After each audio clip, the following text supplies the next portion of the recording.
week on Bird Brain, I am joined by Nick Patel of Wilder Skies.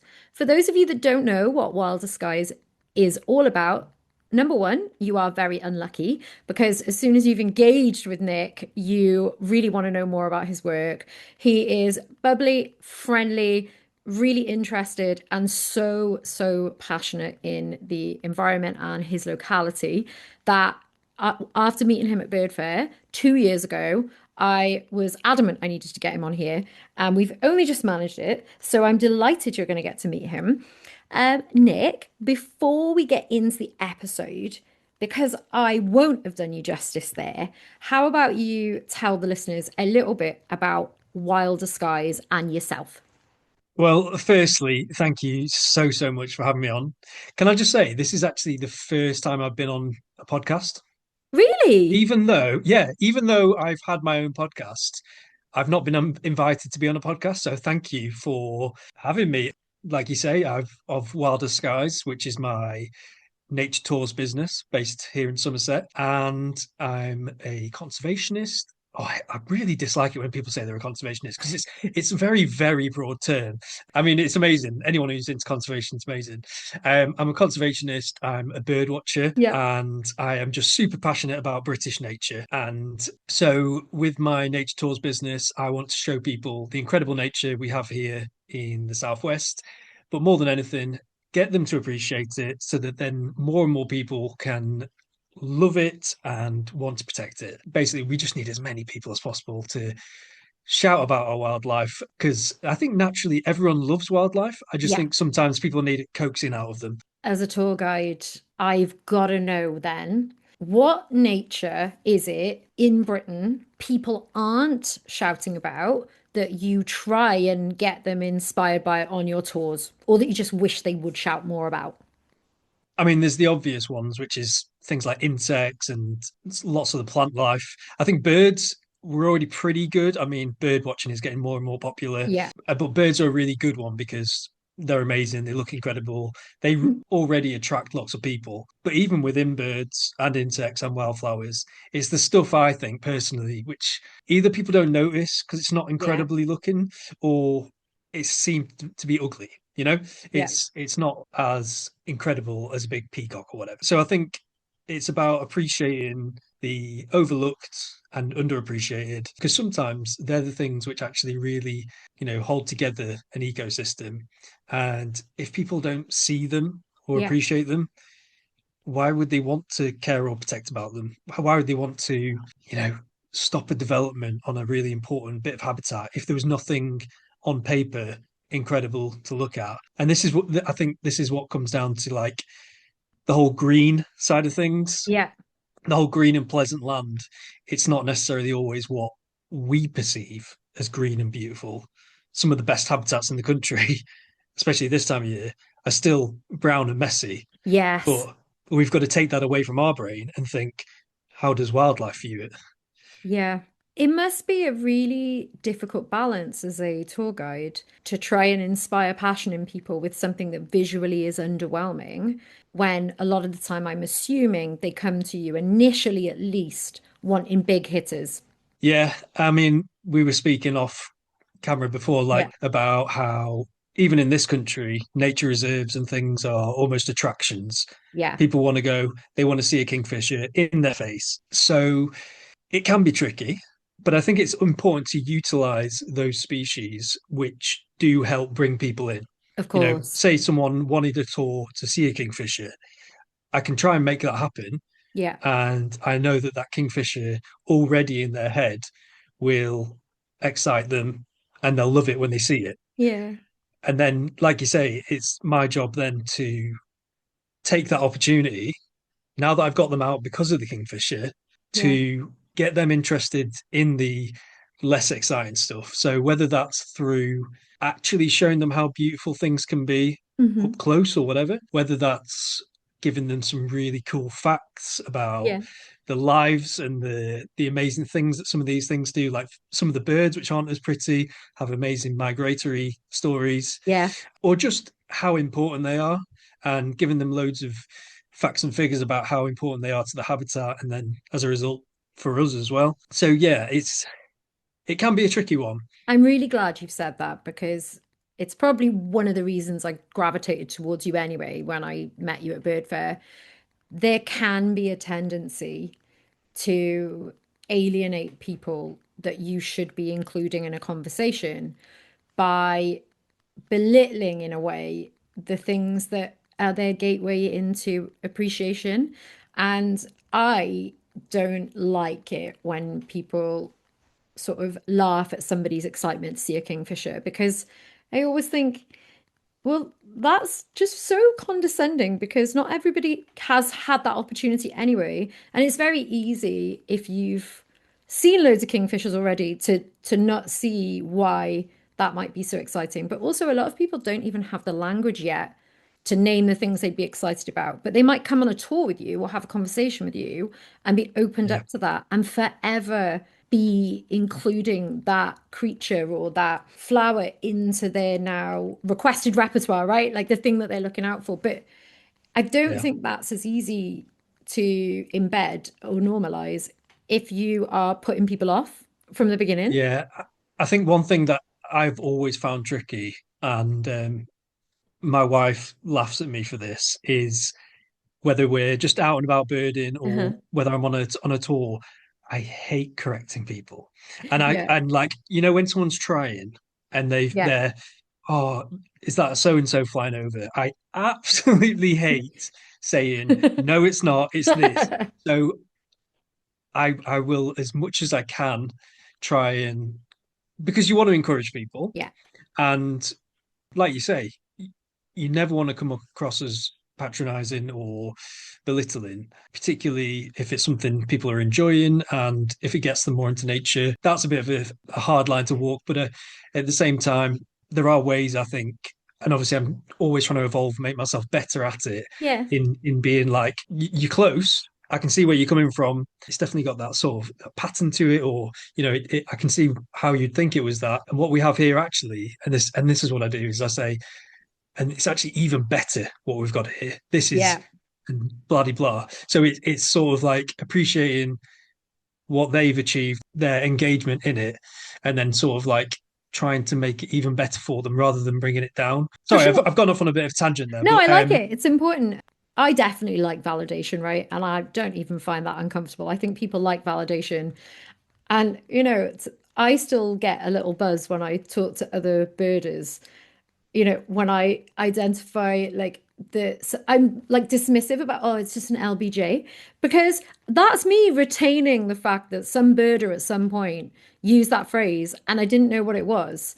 And then yeah, I looked it up and then it amused me. And then I also quite like that language having been around for quite a while. Like it's very old fashioned to call something an LBJ, but there's something kind of pleasant about being part of that history. yeah, And yeah, I mean, if that happens to me, I assume it happens to other people. They've been included. You've been included in something that you can then participate in rather than just yeah. having something imparted to you. That is a really lovely introduction to you. Thank you so much for sharing all that. The next question is obviously the big one. This is going to be the point in the podcast in which I ask you to please reveal what character and species this episode is going to focus on. I tried to think of a good one, and Hmm. initially I was going to try and go for the redback shrike in Farthingwood, but actually I have gone for Archimedes, the owl in Sword in the Stone, which is, there is a little bit of discrepancy. So a lot of people say different things, but most Yeah. people say that he's a little owl, Yeah. which is interesting because if it's a little owl, and I Yeah. know it's a cartoon, so nothing's Hmm. real, but if it's a little owl, little owls were introduced at the end of the 1800s, and Oh, this is based around medieval time. Some people say it could be an eagle owl, but it's way too small. And eagle owls obviously did used to be in the UK. But yeah, most people say it's a little owl. so you're not most people. So maybe you can tell me, if not what it is, because maybe Disney just were not able to correctly put an owl in. If you can't tell me what it is, maybe the better question would be, what would have been a fair reflection for an owl that was around in the UK in medieval times? I think probably just a tawny owl. I mean, it kind of reminds me of the sort of medieval era of falconry as well. You know, when they Yeah, used to have the birds of prey. I do like the idea of it being a little owl though, because they're so full of character and they're yeah, just quite funny animals in general. And just the way that Archimedes sort of acts is, I presume you've seen it. yes. I watched it It's last night. it's just it's so funny. It's one of my favorite childhood films, and yeah, Archimedes is actually one of my favorite characters in it. So Yeah, yeah, he's amazing, and I think for people that haven't seen The Sword in the Stone, just give a super quick summary. First interesting fact about The Sword in the Stone, though, actually released in 1963, is that it was the last animated film released during Walt Disney's lifetime. So that's wow. something I didn't realize. It's kind of like the end of an era, which is interesting because the film is actually about the beginning of a new era. The Sword in the Stone is all about the legend of Arthur. There was a sword in a stone. When somebody, a man, obviously, could pull it out, they would become king. It happens to be some little kitchen boy who is training and hoping to be a squire because there was really nothing else he could hope for. His name's obviously Arthur. However, he's not referenced as that for most of the film. They call him Wart. Even Merlin, who is, taking him under his wing and essentially has foreseen, because of his magical powers, that Arthur is going to be important. Even Merlin calls him Wart. It's based on the book of the same name, which is from 1938. That is a much more philosophical and satirical piece of work than the Disney version. But to be fair to Disney, there is quite a lot of reference to the madness of the times and the arbitrary nature of how things are. Merlin himself is quite sarcastic all the time about the status quo. I think the book and the film really do focus on how education is transformative. And I think that that's something outside of the animation, the fun characters. I think that's probably what makes it resonate so much. Wart isn't just naturally gifted with the abilities that might, make him a good leader. He has to be taught them, but more importantly, he has to be open to learning about them, which is, lovely. And again, he has to see the value in them, which really links to everything we've been saying about conservation. Conservation as a title is not useful unless conservation as a practice invites more people to understand the importance of it and to be part of the change that we need to see. It's one of Disney's most episodic films because it's more like a series of lessons than a series of things that are progressing the plot. The plot isn't actually progressed for quite a long time. It's just a series of this is something Wart needs to know. This is something Wart needs to know.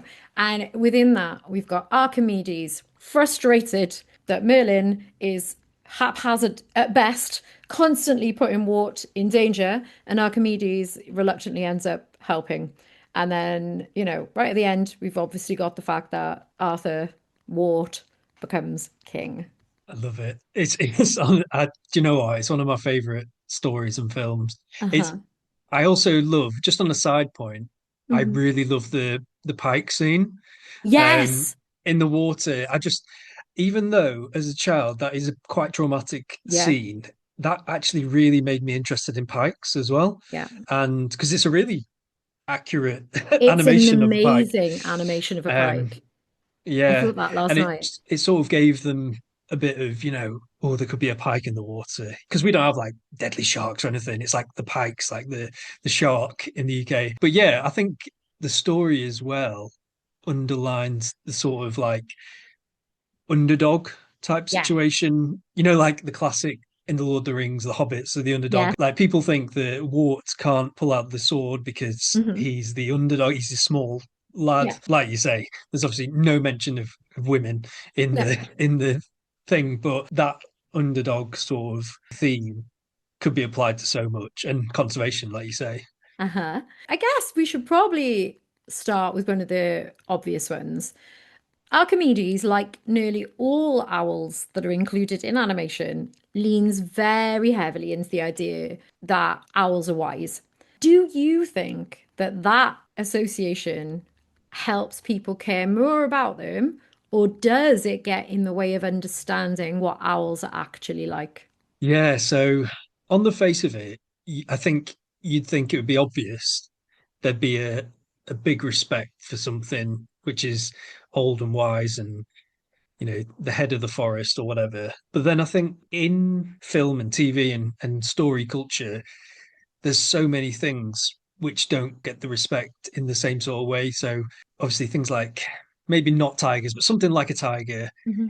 is in popular culture and kids' books all the Yeah. time, but they're nearly extinct. Yeah. So how do you sort of relate that? Like people might think of it as an owl as wise and almighty, but then you know there's still a lot of owls endangered in the UK. Are people still doing enough to help owls? So I think there definitely needs to be more to sort of connect that relation of looking up to a certain species and thinking of it as a wise and incredible bird, and then actually wanting to do stuff to help it. Yeah. I still think owls are massively misunderstood and Yeah. not really known much about because I mean there's horrible statistics about people not knowing about barn owls in the UK and stuff, but like obviously all the owls in the Disney films are they're very different to what owls are actually like. Little owl Archimedes is probably quite similar because little owls are actually very diurnal and can be seen active during the day. So whereas if you watch something like Sleeping Beauty or Snow White, there's owls and Bambi actually, Yeah. owls which are very nocturnal, hiding away in the hollow of a tree. But I think that's where it sort of ends. They just show you that sort of it's sitting in a tree. That's it. They don't really show you much of their hunting, their actual lifestyle. That's a Yeah, good point. Archimedes is very much part of Merlin's household, right? He's constant, well, he's even packed into his bag with him against his will. He lives in the house, he follows him around. We see him active day and night. What does home actually look like for a little owl? Like, where would they roost? How tied are they to a particular place? you could describe a habitat for a little owl quite simply. They generally like short grassland because they love to feed on worms and generally quite small stuff, usually bugs, but they will go for small mammals and sometimes small birds. And then a few main features that they love to have: dry stone walls. The main one is dead trees, dying trees, trees with hollows and big limbs coming off them. They love to roost, but also breed in big holes in trees. So if you have a nice bit of short grassland, maybe a bit of dry stone, but particularly some nice, when you see those trees that have been hit by lightning Yeah. and they're just like falling apart, they've got lots of holes in them, that's Yeah. their perfect bit of habitat. And the thing is about little owls is they're so hard to see and Yes. quite hard to spot, but they are quite widespread as well. So once you know what to look for, you could have them, just down the road. And it also doesn't help that they're tiny as well. Yeah.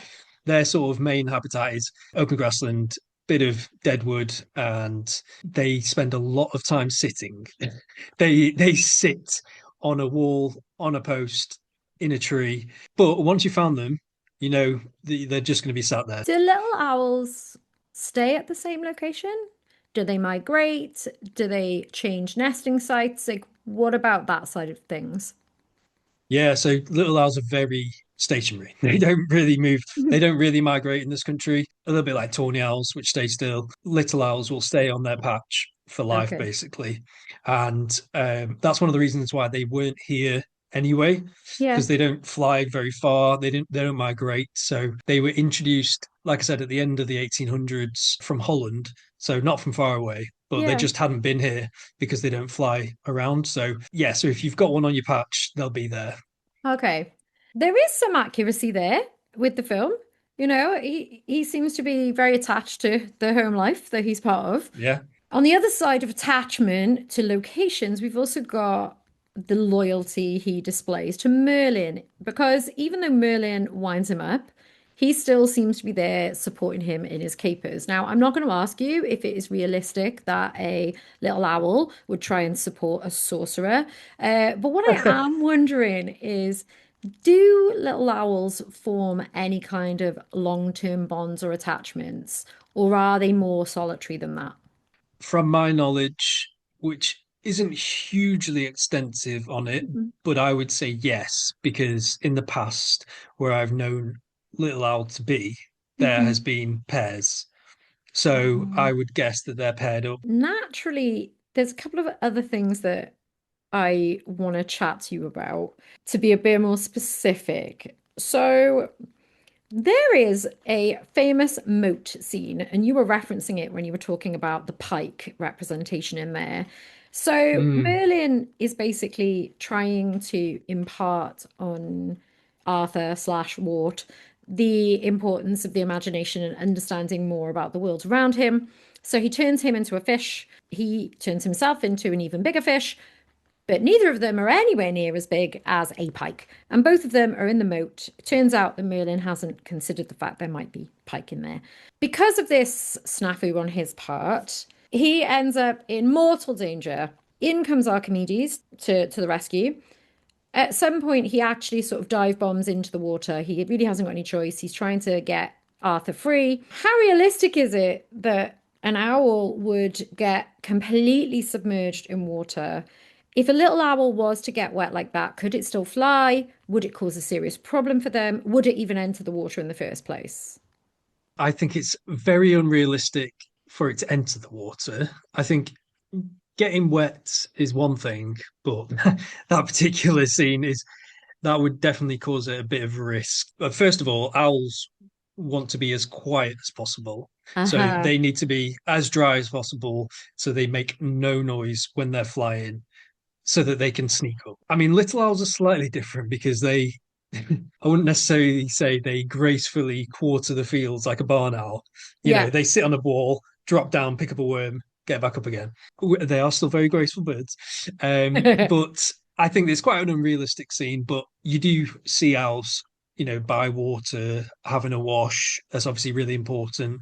You can see owls by water picking off, say, if it was a particularly wet time of year, they could pick off a flooded rodent, or maybe this time of Ah. year, you'd see them dropping down, picking up frogs and stuff. So it's not out of the question. I mean, certainly things like shorted owls are very wetland based owls anyway. I think a little owl, though, a little owl wouldn't want to get into the water. And also, I'd like to point out the scene where Wart becomes a bird Yes. and he's Archimedes is teaching him to fly because this is when Mhm. Merlin has gone off on one of his jaunts, and Yeah. Archimedes is teaching him, and Archimedes does this like lovely flying through the air, which a little owl does not fly like that. A little owl, if you've ever seen a little owl flying, it's very much just a very flappy, yeah. They are still beautiful, graceful birds, but they're not quite, like I said, you wouldn't see them like a barn owl, They're not as gliding along energy the edge. efficient in their style, Yeah. right? Yeah, which is actually quite accurate for the way Archimedes portrays himself because he's very like flappy and feathers Yeah. flying around, and that's you don't think of little owls flying a long way. So the idea that Archimedes like flies from a perch to a perch, yeah, a little bit chaotic. Yeah. You touched on the fact that little owl's diurnal. Archimedes does seem to be active whenever Merlin needs him, day or night. For other types of owls in the UK, how strict is it if an owl is nocturnal? If we do start seeing them at the wrong time or they become active at the wrong time, what is that an indication of? Well, I've done a couple owl walks recently for a couple different places, and it's quite hard, even at the right time of year, setting up an owl walk because naturally there's owls which come out at different times of the day. So picking a time that you're going to catch a good chance of all of them is tricky. But winter and summer, there are factors which affect how much they come out at the time they're supposed to. First of all, tawny owls, they're the one which most of all stick to their normal trend of just being very nocturnal. Yeah. Like they are so nocturnal, it's ridiculous because they're everywhere and you hear them all the time, but you Yeah. don't see them because they're so nocturnal. The only time you'll pick up a tawny owl in the daytime is if you find a roosting one, adult, which I did a couple of days ago, which was really nice, It's so or exciting. in summer when the fledglings come out, they sometimes wander out onto branches either on purpose or accidentally, and then things like magpies will start mobbing them. But that's Oh. as daytime they are. Long-eared owls, again, very, very nocturnal. shorted owls and barn owls are mostly dawn and dusk, but they Yeah. will, particularly in winter, hunt during the day, particularly when the weather's been bad, Yeah. because if they need to feed because they're super hungry, they'll take the opportunity to. So it might be more of a daytime thing. Have they got more opportunity then? Are there specific animals they might be hunting for in the day that they're thinking they wouldn't be able to find in the night?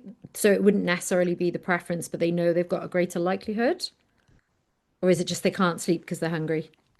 Yeah, there probably definitely is that. I mean, in winter, some of the shorted owls and barn owls hunting over, if you imagine some of the wetland habitat where there's more birds in Mhm. winter, they're probably more active during the day. Little birds, rodents, things like that. Hmm. But I guess when it is really wet in winter, especially if it's wet through the night, if they get a window during the day and it's dry, they Yeah. might just need to take that opportunity. And obviously, like this winter's been super wet, so there was a Yeah. lot of days where the owls are out during the day. Little owls are actually really daytime based, but can be seen and heard at night as well. But Yeah. I don't know when they sleep. I mean, obviously I do know when they sleep because I see them sitting around loads. But we have a pair in the village, and every time you see them, you just see them sat there. But I think they just hunt as and when, Yeah. rather than being daytime or nighttime. I think they just nap through the day or through the night, just depending on what they're up to. The main factors are definitely weather and food supply, but with little owls, it just seems to be because we have the little owls in the village, which definitely hunt during the day, but most of the time you see them sleeping in the day. Yeah. And then at night, it's sometimes you don't hear or see them at all, but sometimes you hear them calling during the night. So, yeah, quite a random one with little owls. How much of your work do you undertake sort of in the evening or in the nighttime? Do you take people on tours at that time specifically? A little bit, more during the summer because Yeah. not just because it's lighter in the evening, but generally there's bats and moths and things in the Yeah. evening. The owl ones we did recently were really nice. Obviously, in Hmm. winter it goes dark really early, so Yeah. even though it was dark, it was still 3 4 o'clock. A lot of people do bat walks and things, in the Hmm. middle of the night. I don't do too many of them, but Yeah. I really love dawn and dusk. Like Yeah. personally, I would say I'm crepuscular because Yeah. I love dawn and dusk and the wildlife that comes with it. And I think it's really nice time to show people wildlife in its element. Yeah. And obviously things like dawn chorus, regardless of what birds you hear singing, it's just an incredible time to be out at that time. And not many people get to stand in the field at 5 o'clock in the morning. So No, it's true. They don't. I was actually wondering if I've ever done it. And I think the answer is actually no. I don't think I've ever really it's listened to amazing. Dawn Chorus.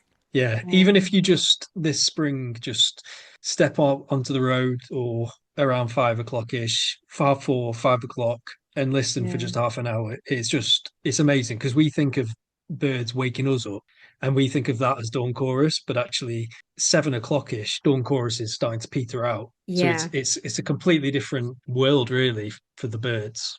Because your work with Wilder Skies is all about reconnecting people with nature, but you've mentioned you might focus on owls in certain ones. How do they fit into that experience in terms of how do people react when they hear one in the wild for the first time or see one?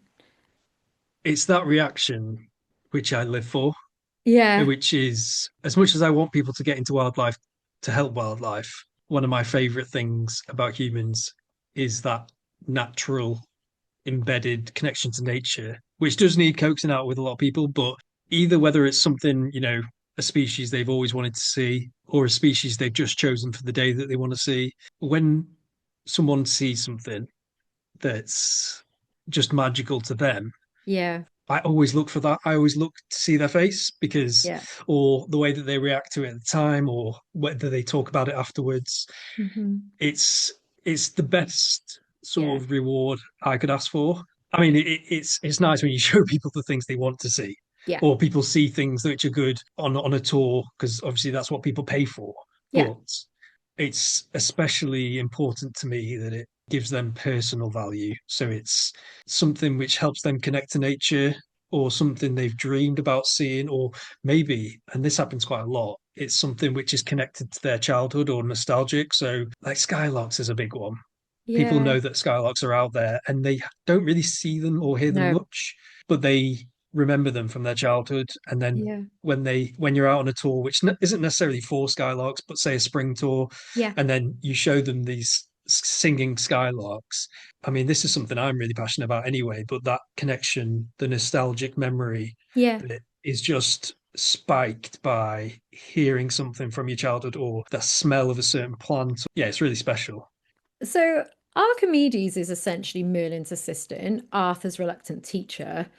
As a guide, you kind of straddle that line, right? You are adjacent to something that you just really can't separate from, because if you find something in life and you're lucky enough to find something in life that resonates with you, like nature obviously resonates with you, like being outside obviously resonates with you, like the privilege of hearing birds and understanding an ecosystem, that doesn't by default mean that a job in that field will bring you loads of joy, right? But it might feel like it's just a necessity because you just cannot imagine taking yourself elsewhere, right? Once you've discovered this passion, it's like a vocation. But as somebody whose vocation used to be teaching, vocations are not always easy, because the thing is, when you love something and you're passionate about it, it's very difficult because you don't want to commodify it, but also you don't know how to participate in it meaningfully if you can't dedicate that many hours to it, right? So, part of your job, apart from showing people things, is obviously going to be interpreting nature for people. You're not just identifying things. A good guide interprets Mhm. things for you, educates you on it too. But what have you noticed over the years makes someone really connect with what they're seeing beyond just observing it, especially with those things that maybe they didn't have that natural nostalgia for, it wasn't on their big hitter list, but that you see somebody just takes it on board. How do you make that happen? What is the reason for it? Yeah. Can I just go back to your first point, Yeah. which was having a job, a vocation, something you're Mm-hmm. passionate about? I mean, social media is one thing because social media can be really toxic. People portray themselves the same way, and Mm-hmm. it's very hard to know people just from social media because it's fabricated. But personally, since starting my nature tours business 3 years ago, it's always been part time. It's Yeah. always been alongside other work. I've recently just left another part-time role. I'm probably going to have to find something else soon. But like you say, it's a passion project. And even when I used to work on nature reserves, and that was full time, Yeah. conservation doesn't pay anything. No. So it's very much part of that sort of lifestyle sort of side of it. The rewards in itself are it's more than just what you make from it. And Yes. you probably will have to put loads of effort to get to do something, that you enjoy. Mm-hmm. But yeah, it makes it all the worthwhile. Anyway, yeah, in terms of education and what was the question again? What have you noticed about how someone connects with something? How do you make that happen? Because it's a rare sort of alchemy, and you must see it land with some people. Yeah, I mean, I've had a couple of times recently where someone has said afterwards, Mhm. and this is usually someone who's brought along to a tour with someone Yeah. who's already booked it, and they say, "Oh, I didn't think I was going to enjoy that, and I really did." Hmm. And that sometimes is even more worthwhile because it's like I've potentially converted someone from a non-nature person into a nature person. And it's interesting because we were saying at the beginning about sort of talking to everyone, even Yeah. people who aren't into nature. So I won't get political, but for example, at the You can moment, be political. we have obviously very divided country in terms Yeah. of views and the way people vote and the sort of systems they support. Personally, I've tried to involve myself more and more with the Green Party recently. Yeah. And what I've realized, and this goes for conservation, is those people who vote differently or think differently to you, Yeah. you still have to look at and think could be changed. I think one of the most beautiful things about people is most people can change. Yeah. And, you know, I think a lot of people just aren't exposed to certain things or aren't educated in certain things, and it's not their fault. So, actually, coming back to people on tours, I actually find it sometimes more rewarding. People who have a very stern views on things or are even harder to impress because they are the perfect sort of guinea pig for it.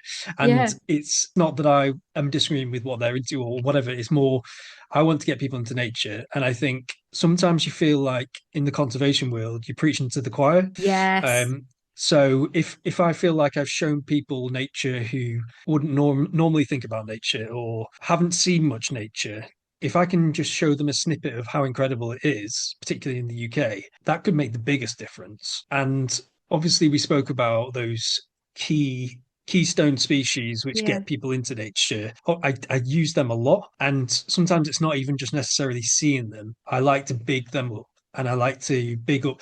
One of my big passions is habitat. So Yeah.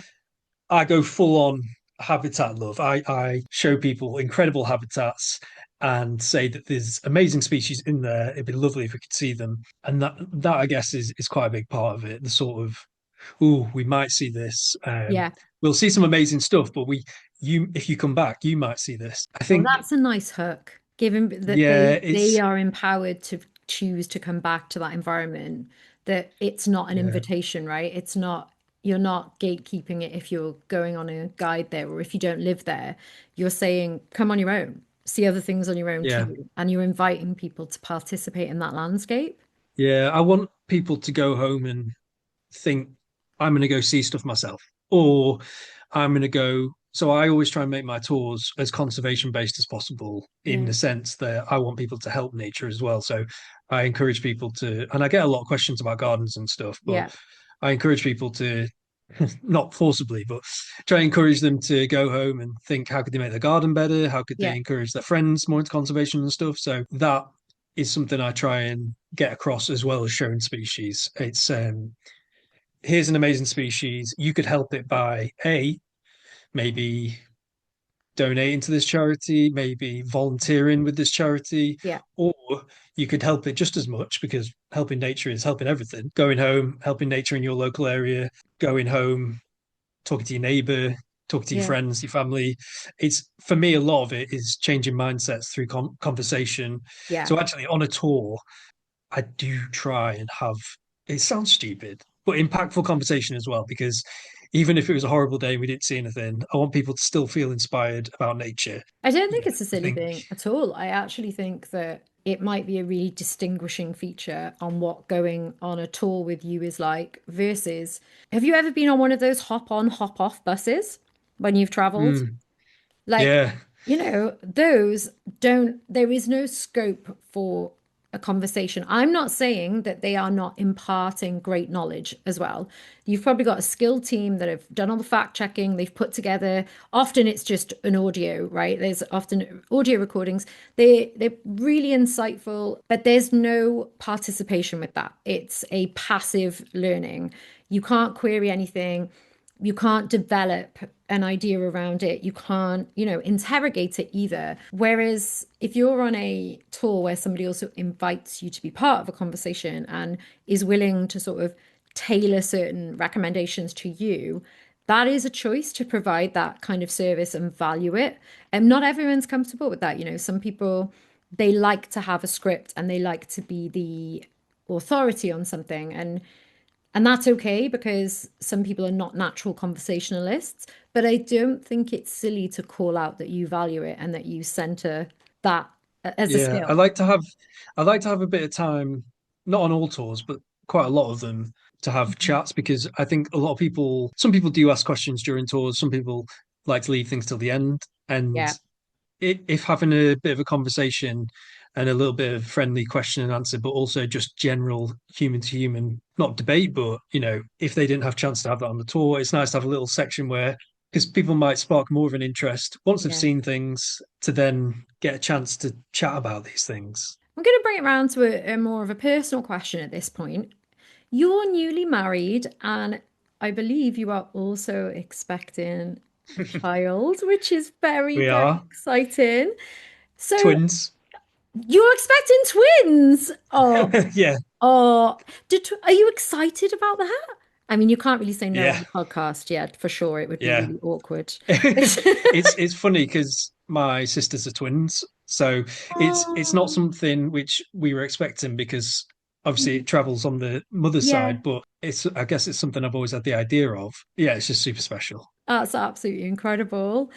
The Sword in the Stone has a thread of preparing for adulthood and responsibility in it. Okay, like the whole story is really preparing Arthur for his role as king, essentially, with an acknowledgement that when you take on any big responsibility, you have got to basically give more of yourself and you really have to adapt your view.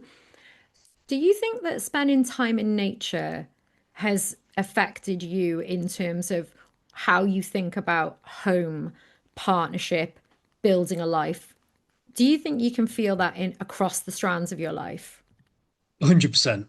It seems a very difficult thing to say because it's coming from a very privileged position, Hmm. but I think everyone should live in the Yeah. countryside. And that's very difficult with how many people live in the country. But for me, living in the countryside and being in nature is yeah, it is a big privilege, but it's also a lifestyle. So Yeah. it's rather than going out to see nature. It's just it being around you. And I guess that doesn't mean necessarily just living in the countryside, because you could live in the city, in the suburbs, or whatever, and do that with yourself in the garden or going like walking on your dog walk or whatever. Really exposing yourself to nature, yeah, isn't just that I'm going to go and see a kingfisher. I think we've become so disconnected from nature Yeah. that once you're as far away from it as possible, you really notice. And this is how I feel whenever I go to somewhere like London. Yeah. You really feel that lacking. I mean, obviously there are places for anyone listening, there are places in London full of nature.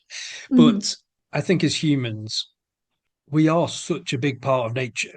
And the fact Yes. that we've taken that away, or particularly taken it away from our minds, it's no wonder we feel ill and horrible when we're so disconnected from it. Yeah. So I think being part of nature is more just about feeling connected to that whole ecosystem again. Yeah, it does include spending more time outdoors, but also a lot of it comes down to lifestyle. So, like for example, here me and my wife, we both work in the outdoors, so it's a big part Yeah. of our working day. It is really important to us certain aspects of our life that we try and do in a way that connects to nature. So, what we try and buy food and stuff, which Yeah. is has a positive impact or at least a neutral impact for the environment, which is really, really difficult to do. I know how difficult it is because the supermarkets are just doing people in at the moment. What But sort of and examples, what do you manage to do?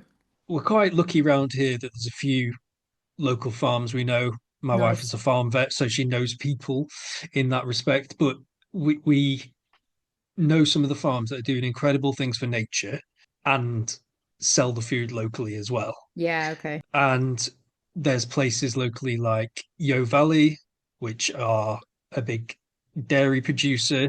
I know firsthand that they do incredible things for nature as well. So just selecting places once you get to know them is Yeah. really important. I think because then you know where it's coming from and what they're doing and whether Yeah. it's good for animals and stuff. But also just thinking about food miles, thinking about, but even the human side of things as well. So Yeah. whether you're supporting a local business or whether you're supporting a huge factory production in Taiwan or something. Yeah. And it is really difficult because A, you can't always afford to do it, but also Hmm. B, you don't always know the stats and figures Yeah. and what is going on behind the scenes because greenwashing is a huge thing Yes. nowadays. And it's scary because a lot of people fall for it. I still fall for it with a lot of Yeah. things. It's hard to know unless you actually know what's going on, which is why I love especially some of the small farms around here. We can Hmm. literally see the wildlife there and know that it's, yeah, you're supporting a good cause. Do you have high hopes for the twins enjoying being outside? I don't think they will have much of a choice about it. Um, I am so excited to create mini me's of us and Hmm. but at the same time, like it's an obvious thing coming from me to say, oh, I'm going to take him out birding and stuff. But kids are just incredible in nature anyway. And Yeah. I'm excited to just do the things that they would love to do anyway. But at the same time, I don't want to be too forceful with things. Yeah. Just try and sort of impart some of my, in the best way I can, some positive sort of. I don't want to push you with things, and I don't want to be like you're going to do this, but try and sway them towards nature a little bit. What are you going to hope that they fall in love with?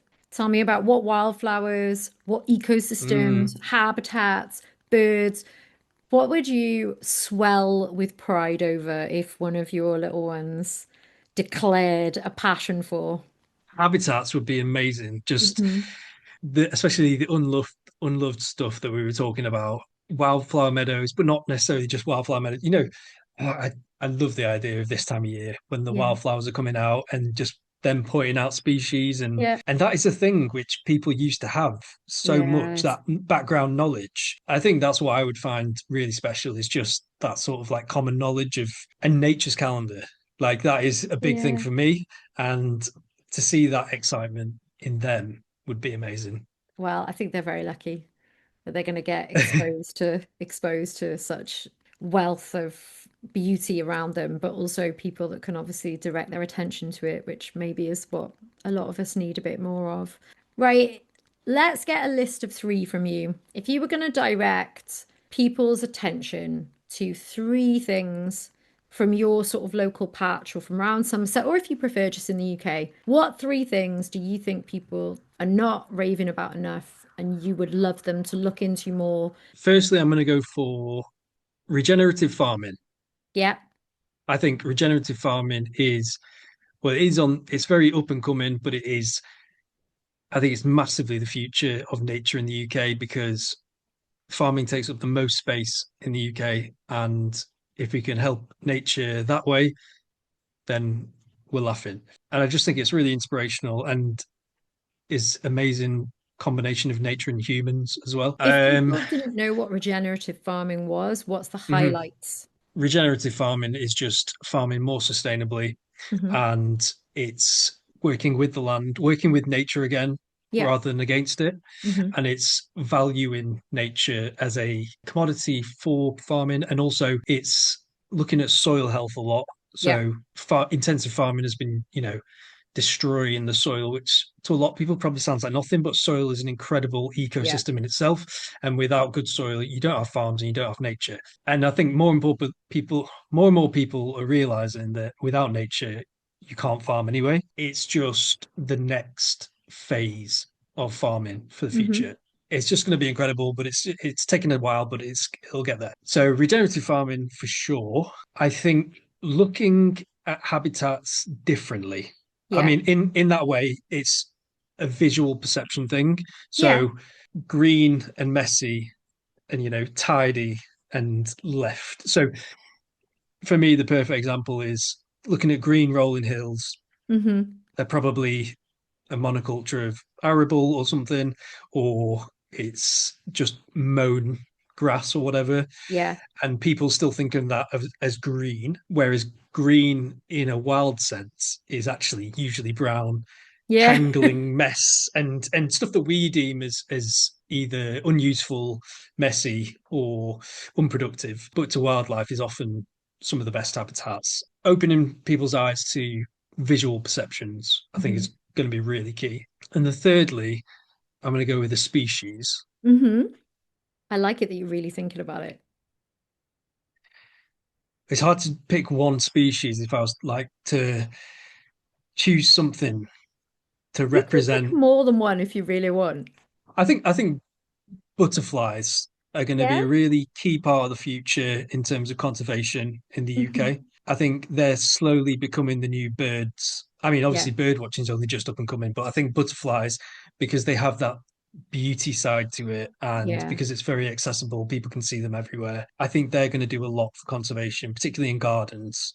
And I think they're going to be a big help. And hopefully, we can see some good comebacks of some quite rare species. There's obviously a big talking point at the moment with shifting baseline syndrome. So Yeah. people seeing a wealth of something and thinking that's pretty good or things have increased a lot or blah blah Yeah. blah. Butterflies is a really key one because people will look outside in summer and see 10 more butterflies than they did last year because it's slightly nicer weather and think, wow. butterflies are doing amazing. But Yeah. actually, they might be doing terribly compared to 10 years ago still. Hmm. It's just because what we're used to in the near past, but also compared to a couple of hundred years ago, those numbers are just nothing like what they would have been. It's Yeah. it's all about looking at the broader scale of things. And I Yeah. think butterflies play into that quite a lot because it's so easy to see.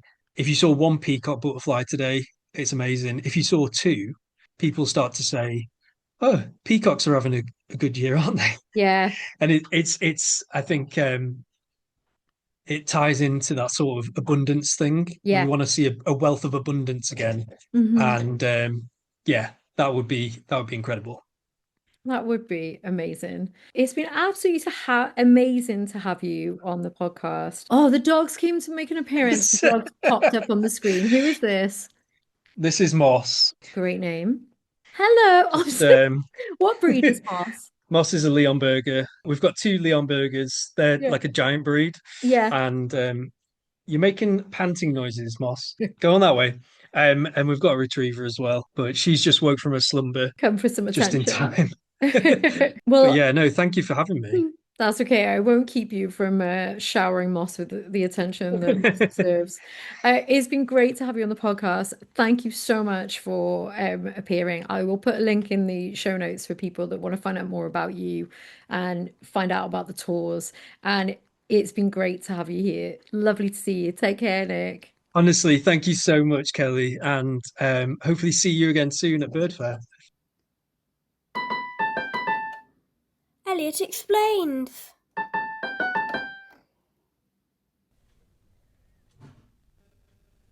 Why do birds hum? Why? Because scientists think they can't remember the words. Very good.